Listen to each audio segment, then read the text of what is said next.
This is Chrissy Cooking at Home. I would be Chrissy. Welcome. If you're new, thanks for coming back. If you're not, this video is about canning up a meal starter, pasta fagioli. It is one of Sweetheart's favorite soups, and when I first started canning last summer, and I was looking for meal starter ideas instead of just ingredient canning, he said, what about pasta fagioli? And I said, well, I can't can pasta. But then the light bulb went off and I said, well, I can can the rest of the ingredients and just add pasta when I open a jar. So I looked up pasta fagioli recipes because I didn't have one, and I combined a few and came up with this. Canned it up a couple of times. We love it. So this is my version of pasta fagioli for canning, and I'm going to make a double batch because we love it, and I'm using regular mouth jars. So let's get started. Okay, I hope this is a good angle for you. I hope. Let me check, make sure microphone's in. There we go. Make sure. So I have my typed up recipe here. We are going to go through it step by step. I went ahead and cooked up the ground beef and drained it earlier. And we're doing a double batch. And in here I have, this is for a double batch. So I have enough bouillon to make 6 cups. So we're going to, I added the bouillon to it already. That's fine. And then we're going to add our vegetables. I already chopped everything, because why am I going to bore you with chopping all those vegetables? Holy crap. Was it a lot of chopping? So what we have is 2 jumbo onions that made 3 cups of chopped onion, okay? And then 1 bunch of celery, and that made 1 cup. Total for me, 2 cups of celery, chopped celery, okay? And then carrots, I did an entire 2-pound bag, minus 1 carrot that I had for lunch yesterday. So that came to 2 cups of chopped carrots. Okay, so we're going to get that cooking with the ground beef and the bouillon that's in there. And then we're going to add to it, the original recipe said 12 or 6 cloves of garlic, so we need 12. But some of these are really jumbo, so we're going to just use what's left of this bulb. I'm gonna press them in with my garlic press. I've already got rinsed and drained here in the colander 2 cans of Great Northern beans and 2 cans of kidney beans. I'm going to go ahead and get some water for the bouillon and for our water. We need 6 cups of water for our bouillon and 6 cups of water for water. So I'm going to go ahead and get 6 cups. And I'm not going to fill this all the way up to the 8-cup mark because I'll just confuse myself. My brain does not function well.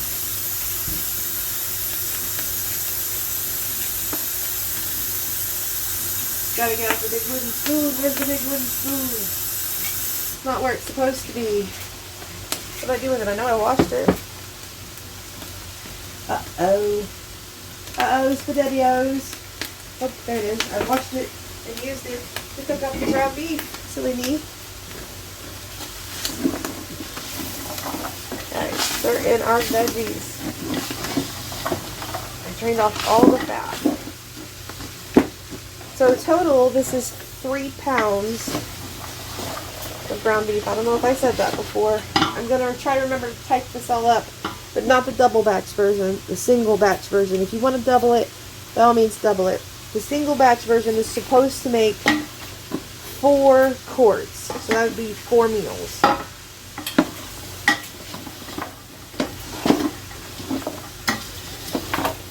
Well, depending on how big your family is. If you need 2 quarts for your family to eat it, then that would be 2 meals. Already, it's so pretty. Look at all those colors. I might bring in a little bit. What do you think? Is that a good view? I don't know if that's a good view for you or not. I'm still working this out. In the canner over there, we got meatballs and pork going. Oh, Greg, I hope you can hear me. Okay, so I'm going to get some garlic in here. These are big cloves. I hope my hands can handle it. It is rainy today. Oh, son of a biscuit eater. I hope that's okay for YouTube. That kind of perverse language. That was sarcasm. I hope you know that. I have heard much worse, and I have said much worse on the YouTubes.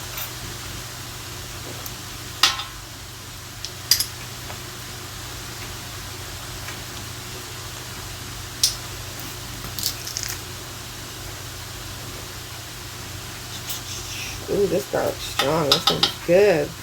Because, you know, when you pressure can something, flavors can intensify. Just like when you pressure cook something, it can really bring out and intensify flavors.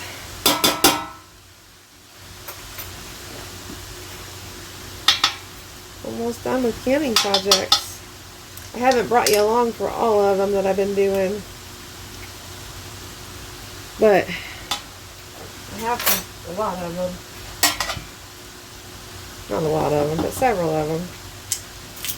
Oops, almost dropped that garlic press. My hand twitched. Ugh, not a good day, people. But keep on keeping on. And all of them? Yep, that's all of them. Alright. You want to add more garlic? Add more garlic. If you don't like garlic or are allergic, leave it out. It's just a seasoning. It is not a required ingredient. See? Grab my garlic skins because, love it. Don't have to peel the garlic for that garlic press. Oh no, I have these two huge ones right here. I thought that wasn't all of them. I was right. These huge monstrous ones that I'm hoping that my hands can handle. Oh Lord. Oh, have mercy. Oh, good grief. Oh. Okay. Oh, good. Skin stuck to the hammer. I love it when it does that. I don't have to peel it out. Alright. Scrape garlic off the hammer. There we go.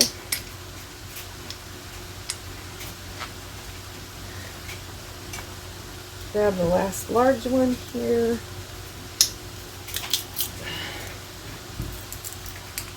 Oh, good gravy. I think that's as far as she's gonna go. Alright, scrape her off, scrape her off.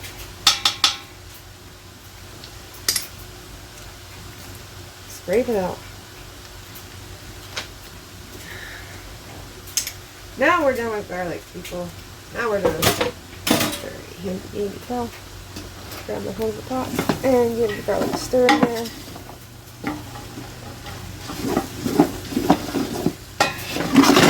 And almost onto the floor we went. That's good, Chrissy. Just dump it all onto the floor and waste all that food. That's good. Take her easy.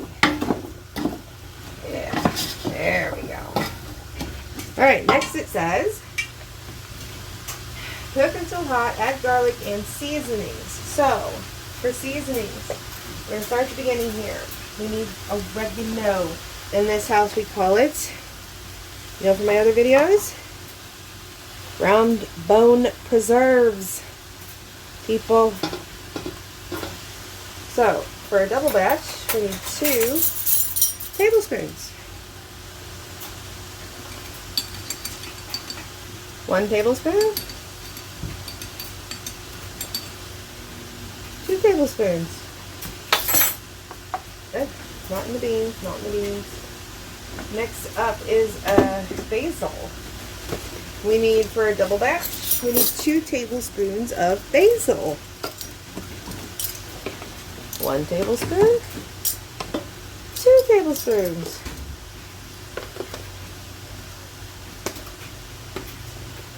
Next up is, let's see, underneath basil is Italian seasoning blend. So, for a double batch, we're going to need 2 tablespoons, 1 tablespoon, 2 tablespoons. Next is garlic. Usually I buy granulated garlic, but I goofed and accidentally bought the fine powder stuff. I hate it, but I bought it, so I'm using it. We'll fight with it, deal with it. So we need 2 tablespoons of garlic powder or granulated garlic, if that's what you have. I prefer it. Use that. If you prefer this powdered stuff, use the powdered stuff. Go for it. Done with that, done with that, done with that. Not that. Next is rosemary. Now I'm out of thyme. No, I'm out of rosemary. So no rosemary. Next is thyme. Half a teaspoon of thyme. So we're going to do a whole teaspoon of thyme. Ta-da! Thyme. Lots of thyme. Lots of thyme. We did the garlic cloves. Next we're going to do bay leaves. Now I ground them up. I did 8 bay leaves for a double batch. No, I did 16 bay leaves for a double batch. I'm sorry. So I ground them up. I have a coffee bean grinder that I use to grind spices and stuff. I just ground them up. It takes a while. It takes patience. That's why I didn't do it on camera. So that'll get washed. And then I use the pink Himalayan salt in this recipe. Kosher salt would work. We are canning this. Do not use table salt. So we need 2 tablespoons. 1 tablespoon. I'm going to have to get more. This jar is almost empty. 2 tablespoons. And black pepper. Oh, did I not get out the black pepper? I did not. I did. I had it out and I put it on the chicken that's for dinner. It's in the oven. It's not dinner, for lunch. It's in the oven. Black pepper. Half a tablespoon, so we need a whole tablespoon. Black pepper. Turn the heat down. And that, my dears, is it. I'm sad to say I used up all the rosemary on the chickens before I looked in the spice cabinet for more, or else I would not have used it on the chickens. I would have done something different. Even though I love rosemary chicken. Roasted rosemary chicken. Potatoes, carrots, onion. Check out that video I did. So good. And actually, I should move you and check on my chickens. So let's hit the light. I don't have to move you. It's coming along. It's browning up nicely. It's looking pretty juicy. Whole fryers in there with some potatoes, carrots, celery, seasonings. Oh, that smells very fragrant. Very good. Oh, love this recipe. Okay, so stir well, add tomato sauce. So for double batch, we have 2, 4, 6 cans of tomato sauce. These are just the 15-ounce cans of tomato sauce. I have 6 of them. For a regular batch, you would just need 3.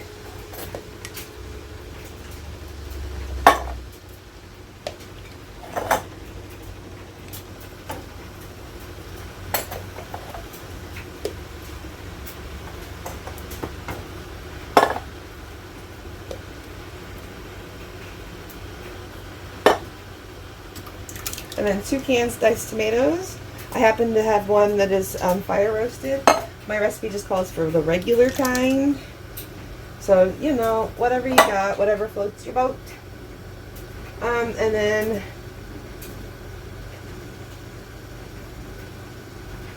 let's see. We're not adding the beans yet. We're adding the waters for our broth, which is bouillon this time. So that's the first 6 cups.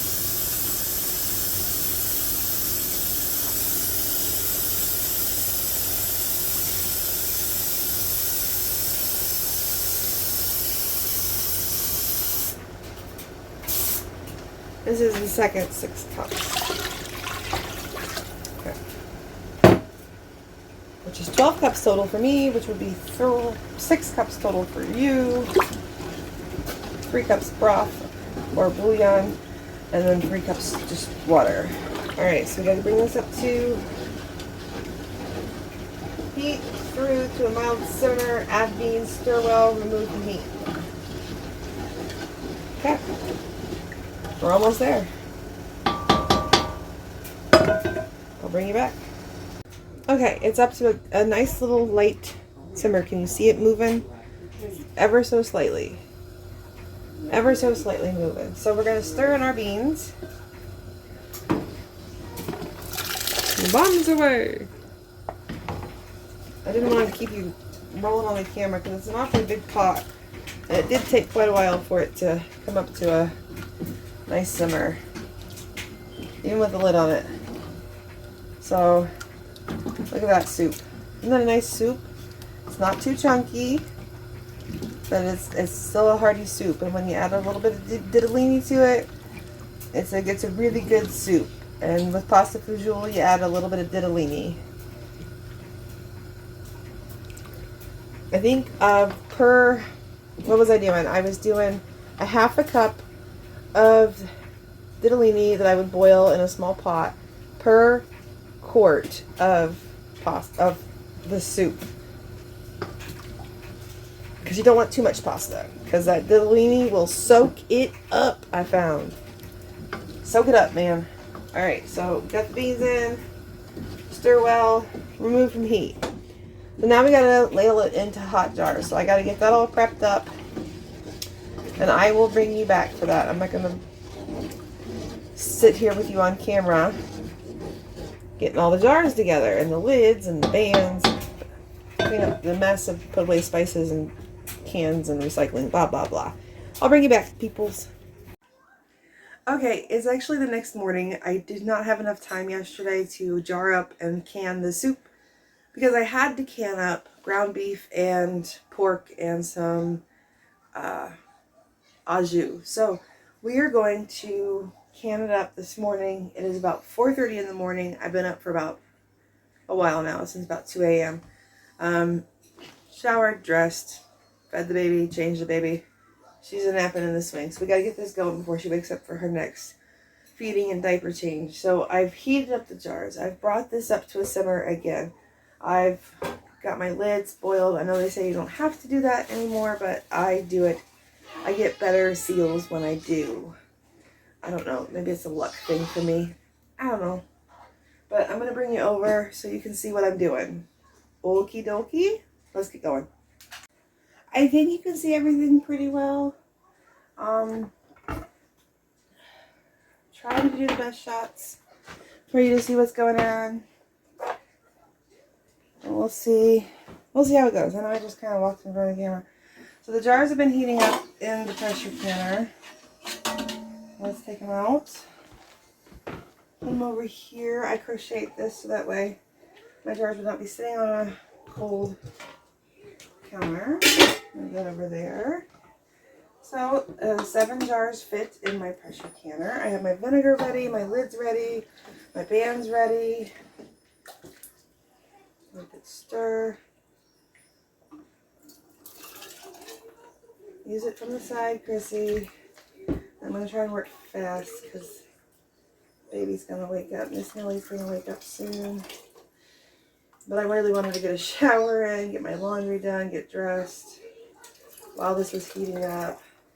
And remember for the ingredients, there is ground bay leaf in here, so I don't need to add some bay leaf to take out later.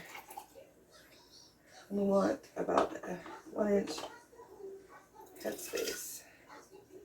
Oh, that side wire always trips me up from this wire rack.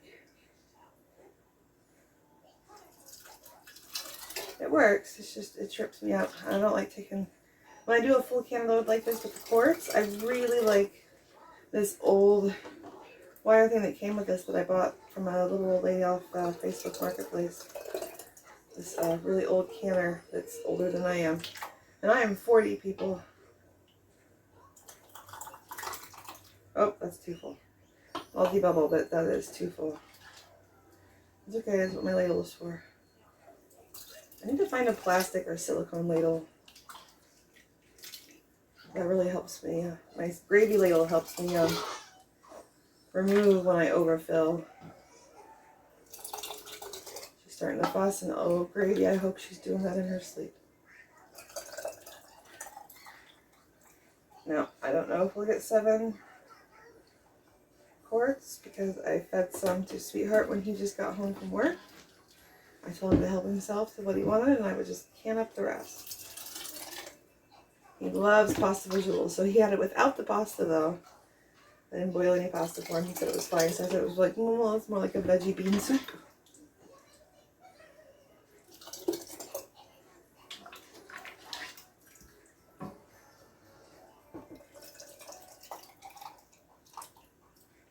So I'm trying to eyeball it right now to the bottom band. And I'm going to debubble. Don't worry, debubble is important. Yeah, we're definitely going to get 7 quarts. Maybe just not the 8.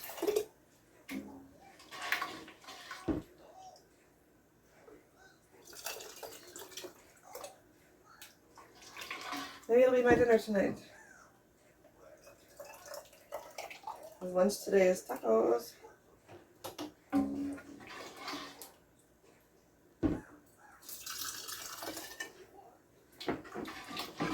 You see? Okay. I don't know how much you're seeing.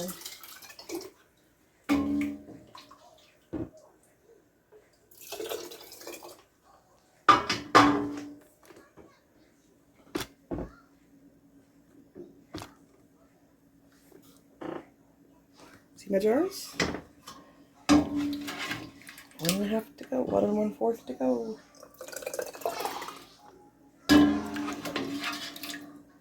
Pot's getting empty-ish. Okay, now to do the one by the wire handle.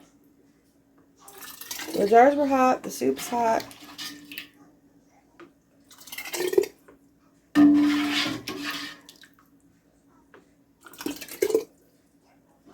I don't think I have any ditalini, but I know I have ring pasta. Close enough. It's like spaghetti-o type shape. Not exactly ditalini, but yeah, close enough. Okay. Put that there. Grab my debubbler. Give this a good stir. Give this a good stir. You see the one that's really, really full? Right by the wire handle.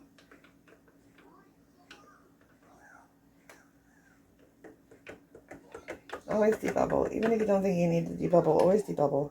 Can it really hurt to not to debubble? It would hurt to not debubble. Seriously. Alright, I'm gonna grab my gravy ladle, people. It's right here. I was waiting to use it before I skimmed off chicken fat from the roasted chickens I did yesterday for lunch. This one looks a little low. This one looks a little low. This one looks just a skosh. A skosh. Okay, we're going to debubble.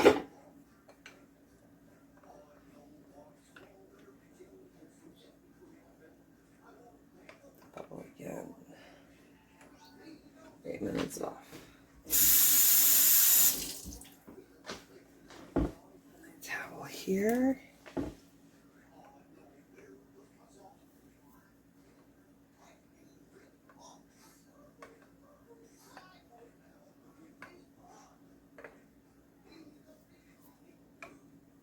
There's just a skosh too much in this one. Did I measure the one in the middle? It's perfect. Alright, so put this in the sink to be washed. Here is my vinegar. Here's my paper towels.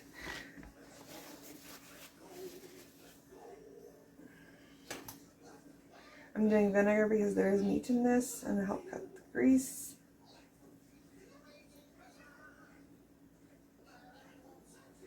So I hope you like this recipe. If you try it,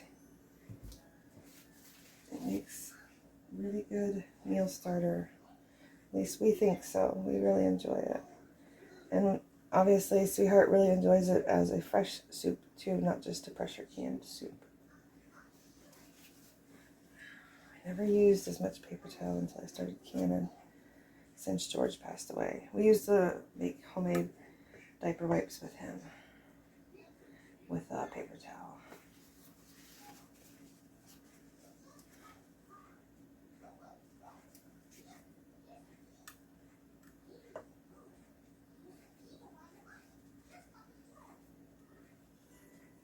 You just use baby soap and baby oil and warm water, and you just remove the, you just soak it, and then you remove it, the core center cardboard, and you've got baby wipes. And they worked great in the wipe warmer.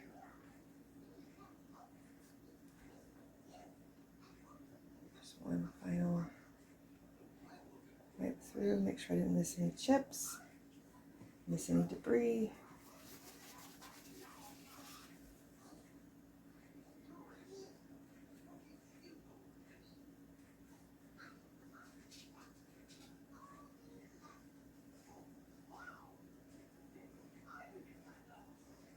Any grease, any seasoning.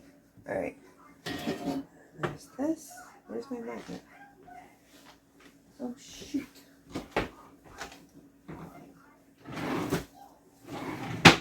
Oh, it's right there underneath the spoon. Did you see it? Did you see it? You didn't see it, did you?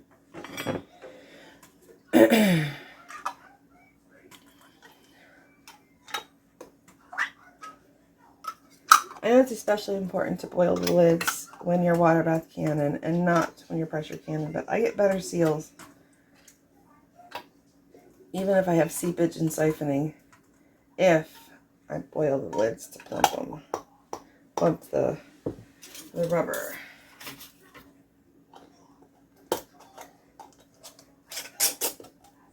Finger tight.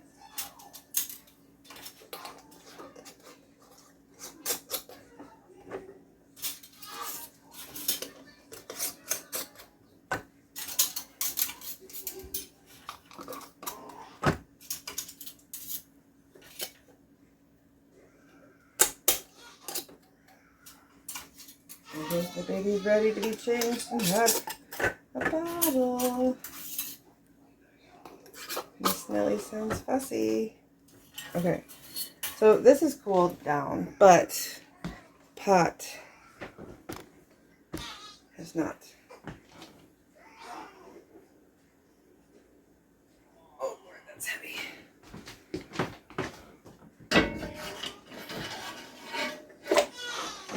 Hot pot. Okay, I already had the water in there, obviously. If I was heating jars, I wasn't heating jars in a dry pot, now was I? I'd be pretty stupid. Know anything about canning. Okay, crank. This was on low. Ooh, hot. And I'm going to crank it up to medium low. And I will bring you back one in a few hours when we open it up to see if they sealed and if they siphoned and yada yada yada. Time to take care of Nellie. Okay, I don't think I said, but you gotta let your pressure canner come up to a full steam and then vent for 10 minutes. Don't skimp. And then when you put your jiggler or your weight on, and I do a weight, you need to do it for the pounds of pressure for your area or for your address. Look it up. Mine is 15 for the meat and beans that I have in the recipe. 15 pounds of pressure. And then you need to can this in quarts for 90 minutes because there's beans and meat in there, according to the National Center for Home Food Preservation Guidelines. So for quarts, 90 minutes because there's beans and meat. There she goes. If you wanted to do pints, it would be 75 minutes according to their guidelines. And I don't think I said that before. So just saying. I just put my weight on, so it's not even begun to jiggle because I just finished my 10-minute vent. So, okay, I'll bring you back later. Okay, it's been a few hours and the pressure canner has come down from pressure naturally. I had removed my weighted jiggler, cracked it open to let it,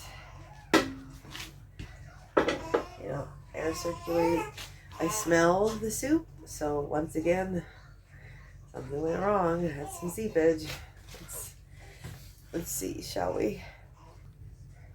Okay, so bring in, see that? I can see it floating in there. Can you see it floating in there? I don't know. Definitely don't have my same headspace when I put it in there. That's for sure. There's definitely more liquid in that pot. At least 2 did not seal. So this was done at 7:30 this morning. Well, it's 7:35. And turned off the stove and went to the orthodontist appointment with Logan. And then went and picked up some cherries and picked up some jars and another water bath canner from a woman off of Facebook Marketplace, and then just got home, made lunch, ate lunch, and while I was making lunch is when I cracked it open. I could smell it, but I'm gonna let these sit, and whatever doesn't seal on me, I am going to reprocess and hopefully get it to seal, because I did get, hold on. I did get 2 more quarts out of that pot. So if I had not fed that to Sweetheart this morning when he got home from work, instead of cooking him something, I probably would have gotten another quart. So that would have been 3 more quarts. So a total of 10 quarts out of my double batch. So there you go. I didn't correct my recipe. A lot of handwritten corrections on that one, so I will correct it again. So, you win some, you lose some. I will be reprocessing it, and probably with those 2 quarts that I stuck, I did stick in the fridge because I don't see them sitting out on the counter. So, yay me. Just let them come up to room temp and process them with whatever doesn't seal tomorrow. Because you get 24 hours, either tomorrow or tonight. So we'll see. But, well, that is the pasta fagioli. So if you try it, comment, let me know what you think, okay? So until next time, bye guys.